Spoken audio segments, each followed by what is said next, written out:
عد محدود ولا نعت موجود ولا وقت معدود ولا عجل ممدود فطر الخلائق بقدرته والنشر الرياح برحمته وبتد الصخور میدان ارضه اول دین معرفته وکمال معرفته التصدیق به وکمال التصدیق به التوحید وکمال التوحید هو خلاص له نفی الصفت عن كل شهادت صفت انه غیر الموصوف انه غیر الصفات ومن وصف الله سبحانه فقد کرنه ومن کرنه فقد صنعه ومن صنعه فقد جزاه ومن جزاه فقد جهله ومن جهله فقد اشار الیہ ومن اشار الیہ فقد حده ومن حده الصلاة والسلام والتحیت والاکرام علی النبی الرحمت وخازن المغفرت وفاقد خیر والبرکت ومنقذ العباد من الحلقت سیدنا و مولانا بالقاسم محمد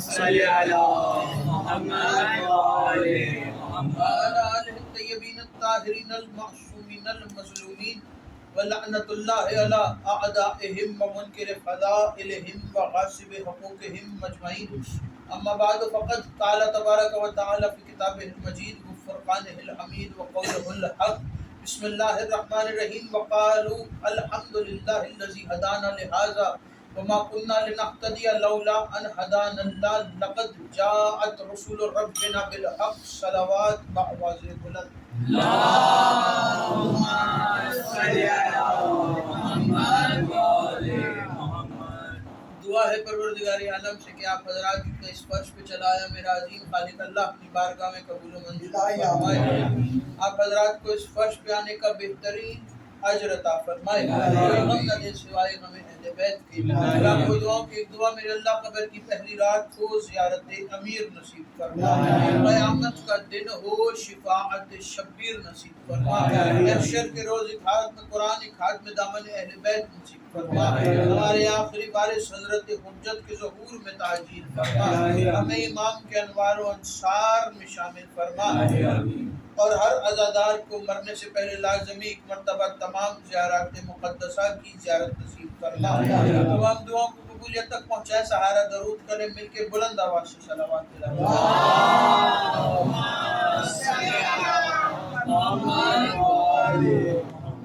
اجازت ہے مجلس عذاب بسلسلہ شہادت امیر المومنین علی ابن ابی طالب علیہ السلام منعقد ہے اور سرنامہ کلام میں قرآن کریم کی قائم وافی ہدایہ تلاوت کرنے کا شرف حاصل ہوا ارشاد ہو رہا ہے وقالوا الحمدللہ الذی ہدانا لہذا وما كنا لنهتدي لولا ان هدانا الله لقد جاءت رسول ربنا بالحق یہ آیت مکمل آیت نہیں ہے بلکہ ایک آیت کا ٹکڑا ہے اور یہ آیت جس آیت کا ٹکڑا ہے یہ آیہ وافی ہدایہ قرآن کریم کی سورہ مبارکہ الاعراف میں موجود ہے سورہ مبارکہ اعراف قرآن کریم کے اندر توجہ مکمل طور پر میری طرف رکھیے گا قرآن کریم کے اندر کچھ سورے ایسے ہیں جو کسی نہ کسی شے کے نام پر آئے جیسے سورہ مبارکہ نمل سورہ مبارکہ قیامت سورہ مبارکہ موسیٰ سورہ ابراہیم سورہ یوسف سورہ آل عمران اور دیگر سورہ فیل یہ وہ سورے ہیں جو کسی نہ کسی شے کے نام پر آئے اسی طرح اعراف وہ سورہ ہے جو کسی مقام کے نام پر آیا اعراف ایک مقام کا نام ہے اور یہ مقام اس دنیا میں موجود نہیں ہے یہ مقام ہمیں آخرت میں ملے گا قیامت کے بعد جب روز حشر آئے گا تب یہ مقام ہمیں نظر آئے گا یہ مقام کون سا مقام ہے یہ وہ مقام ہے کہ جس کے بارے میں خدا کہہ رہا ہے کہ ہم نے اس مقام کو بلند تر رکھا ہے اعراف کو ہم نے ایک بلندی کے اوپر رکھا ہے یہ بلند مقام ہے رسول سے پوچھا گیا یا رسول اللہ یہ مقام بلند کیوں ہے اور اس مقام کی کیا فضیلت ہے کوئی وجہ ہوگی اس مقام کی تو رسول نے کہا ہاں یہ مقام وہ مقام ہے کہ جس مقام کے اوپر روز آخرت کچھ لوگ قیامت میں موجود تمام لوگوں کے چہروں سے واقف ہوں گے. اس مقام پر موجود کچھ لوگ قیامت میں موجود اس میدان حشر میں موجود تمام افراد کے چہروں سے واقف ہوں گے. نام سے واقف ہونا اور بات ہے، چہرے سے واقف ہونا اور بات ہے. چہرے سے وہ واقف ہوتا ہے جو کبھی نہ کبھی کہیں نہ کہیں اس سے ملا ضرور ہو یا اسے دیکھا ہو، تو وہ چہرے سے واقف ہوتا ہے.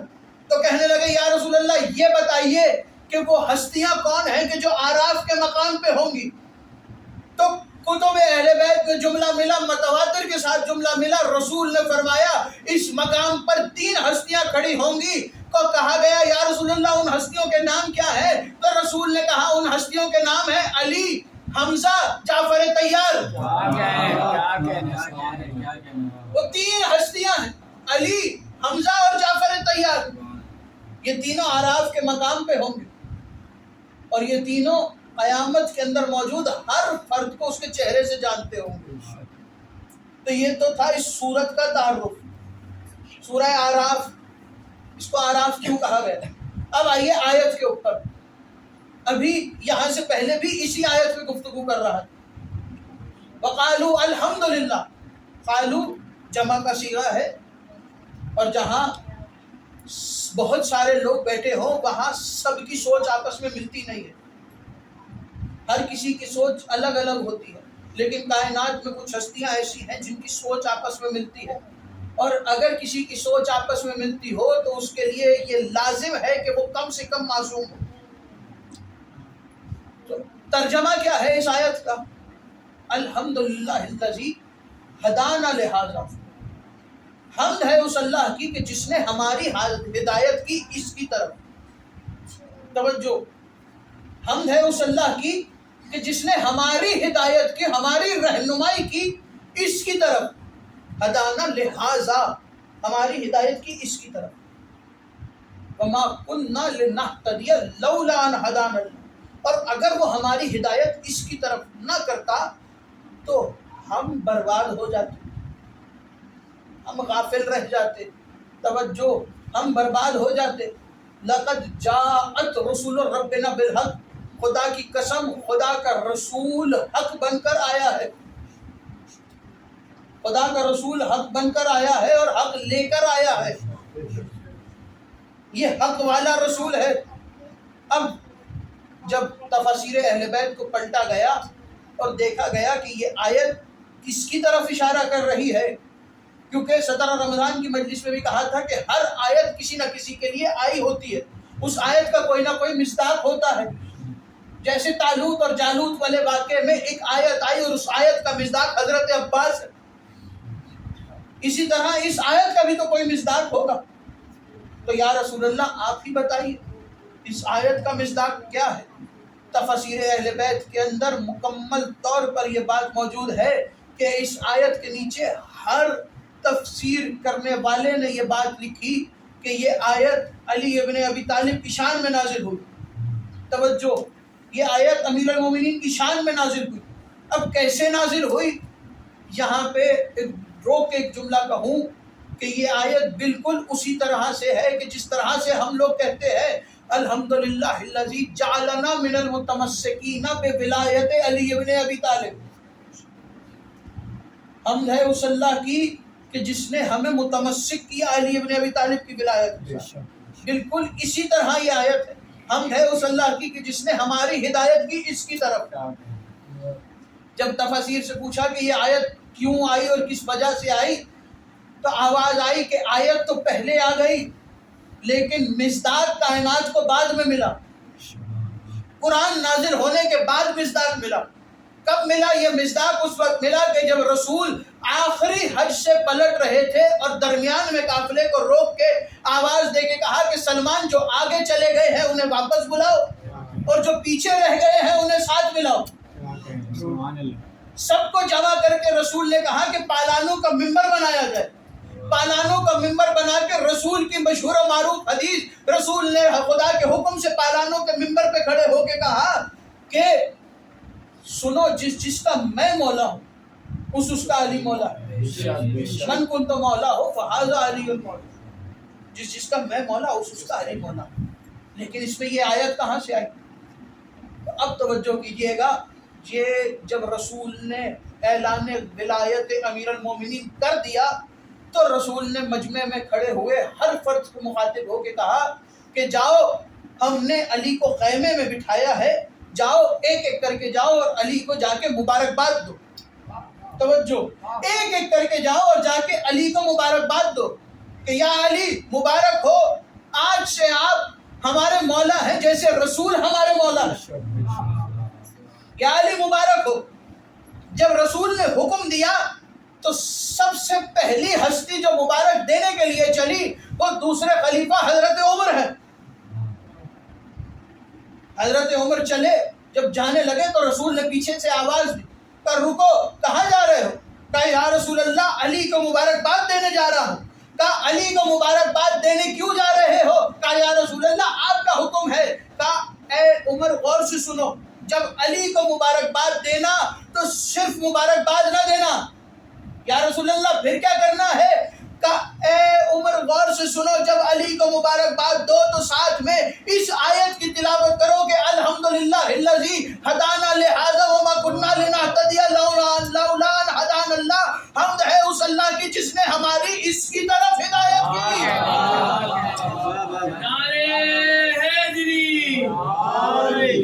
حمد ہے اس اللہ کی جس نے ہماری اس کی طرف ہدایت کی. اور جب مبارک دینے آئے تو یہ آیت تلاوت کر کے دنیا والوں کو بتایا کہ دنیا والوں، اس کائنات میں علی کے سوا کوئی نہیں ہے جو ہدایت دیتا.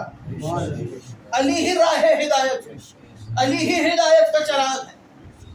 اور آیت کا آخری حصہ کہ اگر وہ ہماری اس کی طرف ہدایت نہ کرتا تو ہم برباد ہو جاتے. تو یقیناً جو علی کی طرف نہیں ہے وہ آج برباد ہے، جو علی کے ساتھ ہے وہی کامیاب ہے. تو یہ آیت قرآن کے اندر تو آئی. اب ایک جملہ اور سنیے. یہ آیت بہت مشہور و معروف آیت ہے، اور اتنی مشہور ہے کہ جب زائر زیارت کے لیے جاتا ہے تو اس آیت کو زیارت نامے میں پڑھتا ہے. پڑھی سب نے ہے، غور کسی نے کیا ہے. پڑھی سب نے ہے، توجہ کسی نے کی ہے. دو ہستیوں کا زیارت نامہ ہے جس کے اندر یہ آیت موجود ہے. پہلی ہستی جب زائر کربلا میں جاتا ہے اور حسین ابن علی کے دروازے پہ کھڑا ہوتا ہے اور زیارت نامہ اٹھاتا ہے تو اس زیارت کے اندر جملہ موجود ہے الحمدللہ الذی ہدانا لہذا. حمد ہے اس اللہ کی جس نے ہماری اس کی طرف ہدایت کی. اور دوسری ہستی علی ابن ابی طالب کہ جو اس آیت کا مصداق ہے کہ جب علی ابن ابی طالب کے نجف کے اوپر روضہ مبارک کے دروازے پہ زائر کھڑا ہوتا ہے تو داخل ہونے سے پہلے زائر علی کے روضے کے اندر جب زیارت نامہ اور اذن دخول اٹھاتا ہے تب یہ آیت پڑھتا ہے کہ حمد ہے اس اللہ کی کہ جس نے ہماری اس کی طرف ہدایت کی. حمد ہے اس اللہ کی جس نے ہماری اس کی طرف ہدایت کی. علی امیر المومنین نے فرمایا حسن یاد رکھنا جب میرا جنازہ اٹھاؤ، فضائل کا آخری جملہ آپ کے حوالے کر رہا ہوں، جب میرا جنازہ اٹھاؤ تو پیچھے سے تم دونوں اٹھانا، آگے سے خود اٹھے گا. پیچھے سے تم دونوں بھائی اٹھانا، آگے سے خود اٹھے گا. اور جہاں جہاں وہ جنازہ چلے وہاں چلتے جانا. جب اس مقام پہ پہنچے تو وصیت امیر المومنین کے مطابق جب جنازہ حوالے کر دیا، یہ واقعہ سب نے سنا ہے، جنازہ حوالے کر کے واپس پلٹے اور پھر پلٹ کے کہا کہ اپنے چہرے سے نقاب ہٹاؤ اور اپنا تعارف کرواؤ. تعارف کروانے کے بعد حسن دوبارہ چلے اور اس مقام پہ پہنچے جہاں قبر امیر المومنین ہے. چونکہ دفن کرنا تھا، دفن کرنے کے لیے جب اس مقام پہ پہنچے تو تابوت کو برابر میں رکھا. اپنے ہاتھوں سے حسن نے زمین پر بیٹھ کر مولا نے مٹی کو ہٹانا شروع کیا. مٹی کو ہٹانا شروع کیا تو مٹی کے نیچے سے ایک پتھر نکلا. اس پتھر کو ہٹایا تو اس کے نیچے بنی بنائی قبر موجود تھی. اس قبر کے اندر ایک پتھر پہ ایک تحریر لکھی تھی اور اس تحریر پہ لکھا تھا کہ علی ابن ابی طالب کی قبر کو میں آدم اپنے ہاتھوں سے بنا رہا ہوں. سبحان اللہ. میں آدم اپنے ہاتھوں سے علی کی قبر کو بنا رہا ہوں، اور آج بھی جب زائر جاتا ہے امیر المومنین کے روضے کی زیارت کرنے تو علی کے ایک جانب آدم دفن ہے، ایک جانب نوح دفن. کائنات کے سب سے بڑے اور سب سے پہلے نبی کے برابر میں، امیر المومنین کے برابر میں وہ نبی دفن ہے جو سب سے پہلے اس کائنات میں، حضرت آدم. تو علی وہ امیر ہے کہ جو خود اپنے جنازے کو وصول کر رہے، علی وہ ہے کہ جو خود اپنا جنازہ پڑھا رہے ہیں، علی وہ ہے جو خود اپنی قبر میں آ رہے ہیں. ایک شخص آیا اور آ کر کہنے لگا سید سجاد میرا آپ سے ایک سوال ہے. تو پوچھو کیا پوچھنا ہے؟ تو مولا یہ بتائیے آپ کی مظلومیت زیادہ بڑی ہے یا آپ کے بابا کی مظلومیت زیادہ بڑی ہے، یا پھر آپ کے دادا علی کی مظلومیت زیادہ بڑی ہے؟ سوال کرنے والا کس سے سوال کر رہا ہے؟ سید سجاد سے. کون سید سجاد؟ یہ وہ سید سجاد ہیں کہ جنہوں نے شام اور کوفہ کے دربار اور بازار دیکھے ہیں. یہ وہ سید سجاد ہے کہ جنہوں نے اپنی پھپھیوں، بہنوں اور ماؤں کو بغیر مکنا و چادر کے رسن میں بندھے ہوئے دیکھا ہے. ہاں نادارو جی بھر کے گریا کر لینا. سوال کرنے والا کہتا ہے یا مولا یا ابن رسول اللہ یہ بتائیے آپ کی مصیبت زیادہ ہے یا آپ کے بابا کی مصیبت زیادہ ہے یا آپ کے دادا کی مصیبت زیادہ ہے؟ تو رو کر کہنے لگے تو نے انصاف نہیں کیا، میری اور میرے بابا کی مصیبت کم ہے، میرے دادا کی مصیبت زیادہ ہے. تو اس نے پوچھا کہ اے مولا آخر کیا وجہ ہے کہ آپ کے بابا کی مصیبت کم ہے اور آپ کے دادا کی مصیبت زیادہ ہے، حالانکہ آپ کے بابا حسین ابن علی نے کربلا کے میدان میں عباس ابن علی کے کٹے ہوئے شانوں کو اٹھایا ہے.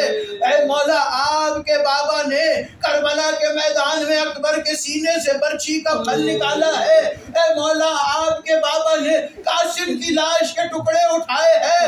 اے مولا آپ کے بابا نے اون و محمد کے لاشیں کو اٹھایا ہے. اے بابا اے مولا آپ کے بابا نے اپنے اصحاب کا لاشوں کو اٹھایا ہے.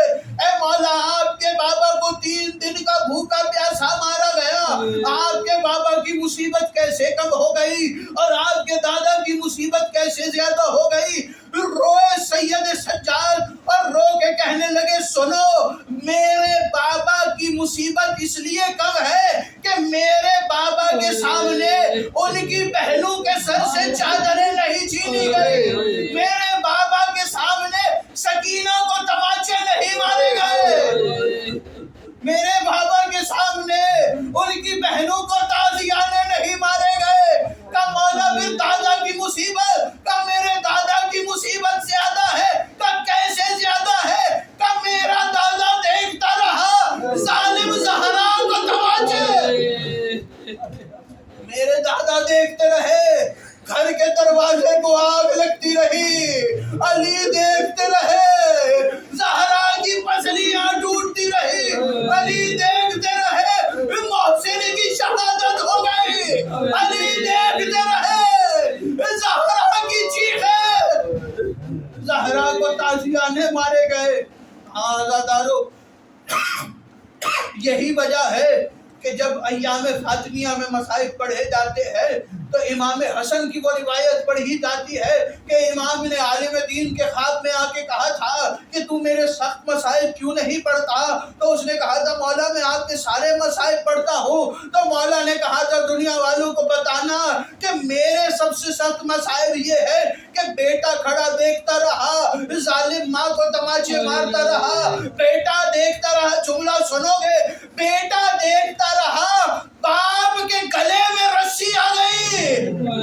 آزادارو علی کے گلے میں رسی، یہ مدینہ ہے جہاں علی کے گلے میں رسی آئی ہے بعد از رسول، اور ایک کوفہ شہر ہے جہاں علی ممبر پر سوار ہے اور آواز دے کے کہہ رہے ہیں کوفے والو کبھی بھی یتیموں کا حق نہ کھانا، کوفے والو کبھی بھی اسیروں کو نہ مارنا. ہاں عزادارو، آخری چند جملوں کی زحمت ہے۔ امیر المومنین تاریخ کہتی ہے کہ جناب زینب اور جناب ام کلثوم نے روایت کیا ہے کہ ہم نے آج سے پہلے اپنے بابا کی ایسی کیفیت نہ دیکھی تھی۔ عزادارو، شب سربت میں بیٹھے ہونا، دو جملے سن لینا۔ علی بار بار حجرے میں جاتے ہیں اور چند رکعت نماز پڑھ کے حجرے سے نکل کے آسمان کو دیکھ کے کہتے ہیں خدا کی قسم وہ رات آ گئی جس کا علی سے وعدہ کیا گیا تھا، خدا کی قسم وہ رات آ گئی جس کا مجھ علی سے وعدہ ہوا تھا۔ عزادارو، علی گھر سے چلے، علی مسجد میں پہنچے، گلدستہ آذان پہ امیر المومنین نے آذان دی۔ عزادارو، یہاں حذیفہ کو واپس بھیجا تھا نا، حذیفہ کہتا ہے ہم اپنے گھروں کو لوٹے تو ہم نے اپنے لباسوں کو تبدیل نہیں کیا بلکہ اپنے صحن میں بیٹھ گئے اور دیوار کے ساتھ ٹیک لگا کے آرام کرنے لگے۔ اتنے تھکے ہوئے تھے کہ ہماری آنکھ لگی۔ چند لمحے کے بعد حذیفہ روایت کرتا ہے کہ میری زوجہ نے مجھے جھنجھوڑ کے اٹھایا، اور جب مجھے اس نے اٹھایا تو آواز دے کے کہا حذیفہ جان، مسجد سے شور کیسا آ رہا ہے؟ حذیفہ کہتا ہے میری آنکھ کھلی تو مجھے جبرائیل کی آواز آئی۔ جبرائیل کہہ رہا تھا تحطمت واللہ ارکان الہدی قد قتل امیر المومنین، قد قتل امیر المومنین۔ عزادارو، آخری جملہ سن لینا۔ علی کو کلیم میں اٹھایا گیا، گھر کی طرف لے کے چلے۔ عزادارو، سارے رستے کہتے جا رہے ہیں حسن گریہ نہ کرو، اے حسین بیٹا تم گریہ نہ کرو، تمہارا رونا تو رسول اللہ کو بھی گوارا نہیں تھا۔ اے حسین تم گریہ نہ کرو، اے حسن تم گریہ نہ کرو۔ عزادارو، سارے رستے اصحاب کو بھی سمجھا رہے ہیں، بیٹوں کو بھی سمجھا رہے ہیں کہ تم لوگ گریہ نہ کرو۔ عزادارو، جب گھر کے قریب پہنچے تو کہا حسن میرے اصحاب کو واپس بھیج دو۔ اصحاب واپس چلے گئے۔ عزادارو، اب گھر میں داخل ہوئے، آواز دے کے کہا حسن مجھے اس جگہ پہ لے جاؤ جہاں میرا مصلی بچھا ہوتا ہے، اس حجرے میں بٹھایا گیا جہاں علی کا مصلی ہوتا۔ آواز دے کے کہا حسن میری بیٹی زینب کہاں ہے؟ کہ بابا وہ دروازے پہ کھڑی ہے، کہ کس بات کا انتظار ہے؟ جب زینب اور ام کلثوم کو آتے دیکھا تو جو سارے رستے حسن اور حسین کو کہتا آ رہا تھا کہ گریہ نہ کرو، بیٹیوں کو سینے سے لگا کے فاتح خیبر چیخ مار کے رویا، یا علی کیا ہوا، کیوں گریہ کر رہے ہو؟ تاریخ کہتی ہے ایسا لگتا ہے علی کو کوفے میں وہ منظر یاد آ گیا کہ یہی بیٹیاں بغیر چادر کوئی پتھر مارے گا۔